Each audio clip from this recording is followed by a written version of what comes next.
Hello everybody. Today we are going to present a new topic,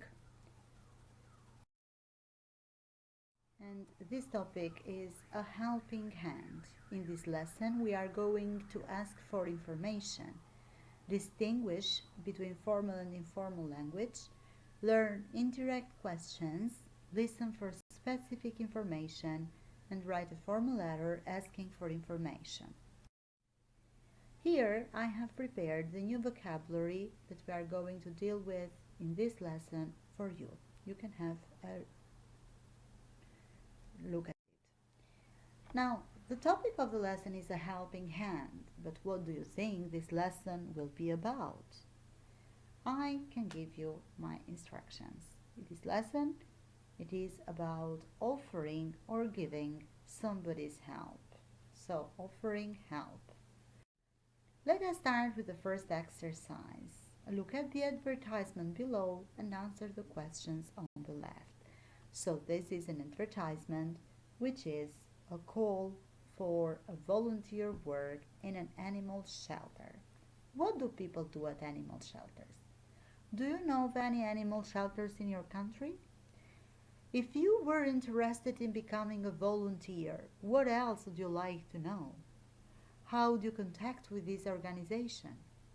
Have you ever written or read a formal letter? What was it like? Now I'm going to explain you what is a formal letter. A formal letter is one written in a formal and ceremonious language and follows a certain stipulated format. Such letters are written for official purposes to authorities, dignitaries, colleagues, seniors, etc., and not to personal contacts, friends, or family. Now here we've got our letter. Below is a letter Stephen Jenkins sent to the Mayfair Animal Shelter to ask for information. On the left you have the missing sentences from this letter, and you are going to complete the letter. Here we've got two other exercises. The first one is to read the letter again and decide if the statements are true or false, and write T for true or F for false. And the next exercise is to find indirect questions in the letter and match them with the ones below. What do you notice about the formation of indirect questions?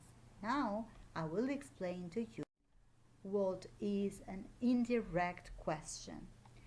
Indirect questions begin with introductory phrases. I would like to know, or I would like to ask, or can you please inform me, or could you please inform me, etc., which are followed by the word order of affirmative sentences. In the direct question starts with a question word, and the indirect question starts with the same question word. While if the direct question doesn't start with the question word, the indirect question starts with if or whether. We use indirect questions to sound more polite. Now we've got a listen exercise.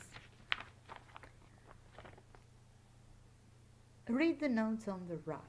The words in bold are wrong. Listen to a dialogue between a teacher and her students about the school's harvest festival and correct the mistakes.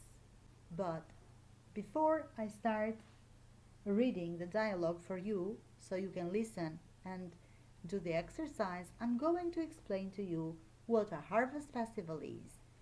A harvest festival has its roots in a festival held in the autumn to give thanks for all the crops that have been gathered.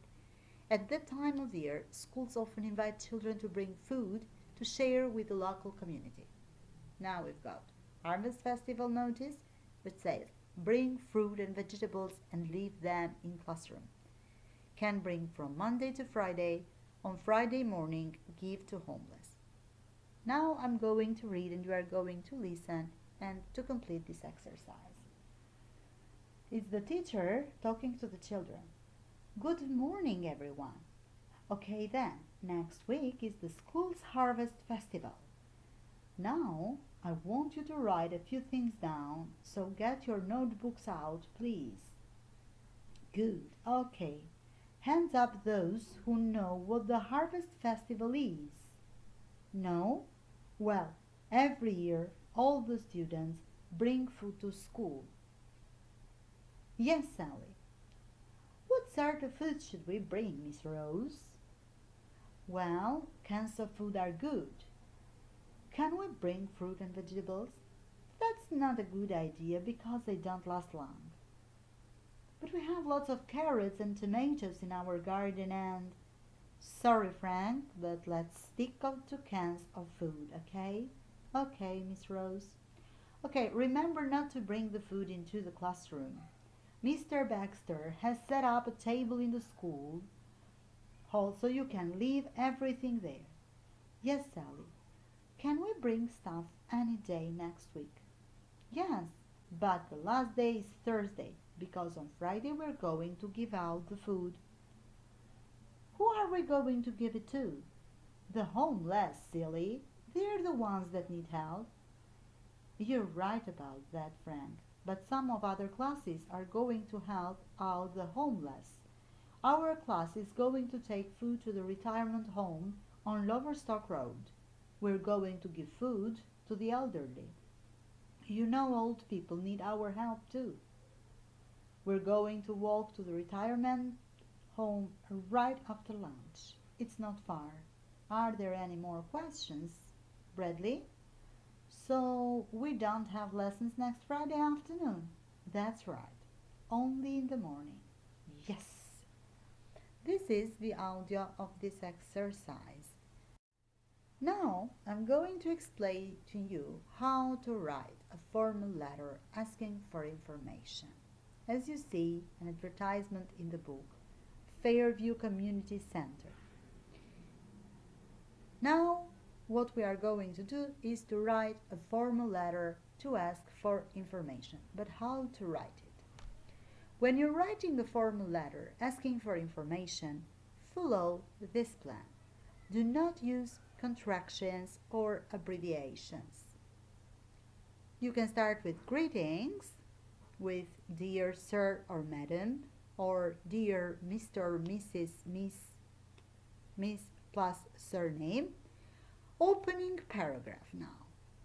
Begin your letter and say why you're writing.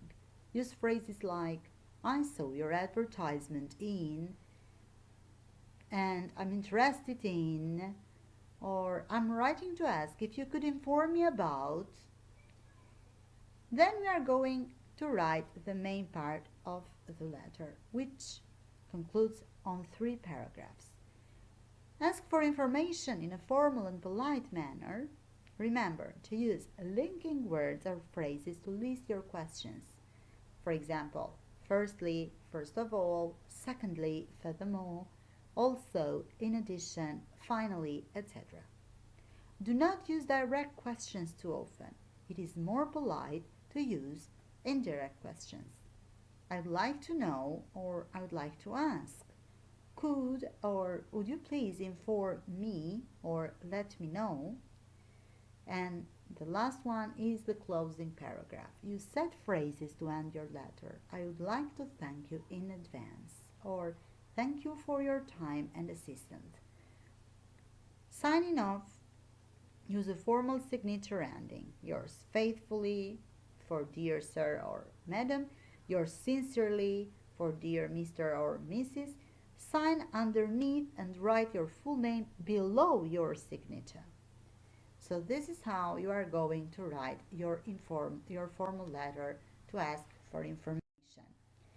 These are the homeworks that I prepared for you. So you are going to make textbook exercises and then to write a formal letter by exercise B on page 103. Thank you.